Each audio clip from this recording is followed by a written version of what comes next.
Hi friends, welcome back to my channel. இது நவரசம். இன்றைக்கி நம்ம பார்க்க போகிறது ஒரு ஹெல்த்தியான ஈவினிங் ஸ்நாக்கு. இது நம்ம அவல் அப்புறம் கேரட் வச்சு பண்ண போகிறோம். அவல் போண்டா. இதுக்கு நான் இன்றைக்கி வெள்ளை அவல் எடுத்திருக்கேன். அதை இப்போ நம்ம கொஞ்சமாக தண்ணி விட்டு ஊற வச்சிடலாம். ஒரு 5லேருந்து 6 நிமிஷம் வரைக்கும் ஊற வச்சுருங்க. நல்லா ஊற வச்சு இந்த மாதிரி சாஃப்டாக வரணும். இப்போ இது நல்லா ஊறிடுச்சு. இதில் நான் இன்றைக்கி ஒரு கேரட், ஒரு வெங்காயம், கொஞ்சமாக கொத்தமல்லி இலை, அப்புறம் கொஞ்சம் ஒரு துண்டு இஞ்சி, இது எல்லாத்தையும் நல்லா குட்டியாக கட் பண்ணி வச்சுருக்கேன். இது எல்லாத்தையும் இதில் ஆட் பண்ணிடலாம். அது கூட தேவையான அளவு மிளகாய்த்தூள், கொஞ்சம் உப்பு, கொஞ்சம் மஞ்சத்தூள், அது கூட கொஞ்சமாக கரம் மசாலாவும் நான் இன்றைக்கி ஆட் பண்ணுறேன். கேரட்டை நான் ஷ்ரெட் பண்ணி வச்சுருக்கேன், திருவி வச்சுருக்கேன். இப்போ இந்த மசாலா இது எல்லாத்தையும் போட்டு நல்லா விரவிடலாம். கை வச்சு விரவுங்க, ஸ்பூன் வச்சு விரவுனா சரியாக மிக்ஸ் ஆகாது. கை வச்சு எல்லா இடத்துலையும் படுற மாதிரி நல்லா விரவிக்கோங்க. பாருங்கள், நல்லா விரவியாச்சு. நான் இதில் இன்றைக்கி உருளைக்கிழங்கு கூட சேர்க்கலை, வெறும் அவலும் கேரட்டும் தான் சேர்த்துருக்கேன்.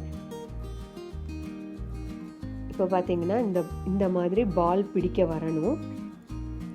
இந்த மாதிரி பால்ஸை பிடிச்சு நம்ம ஒரு பிளேட்டில் எடுத்து வச்சிடலாம். குட்டி குட்டி பால்ஸாக போட்டுக்கோங்க, ரொம்ப பெரிய பாலாக வைக்காதீங்க.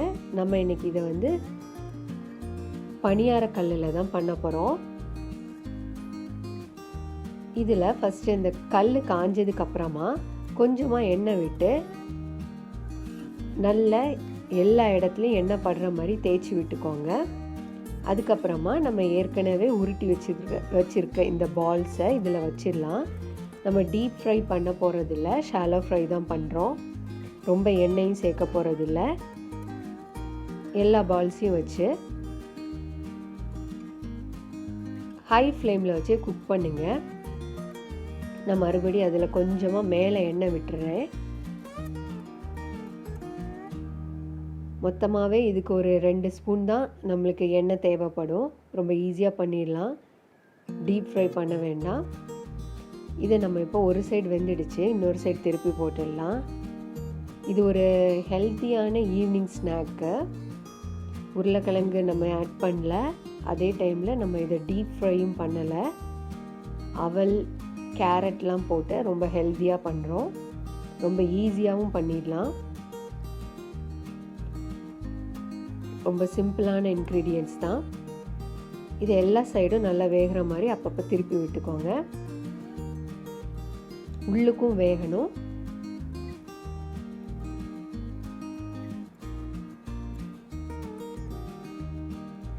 கலர் பார்க்குறதுக்கு ரொம்ப நல்லா இருக்கு.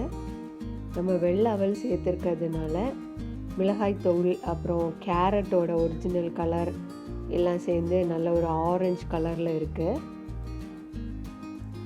பாருங்கள், இது எல்லா சைடும் நல்லா வெந்துடுச்சு.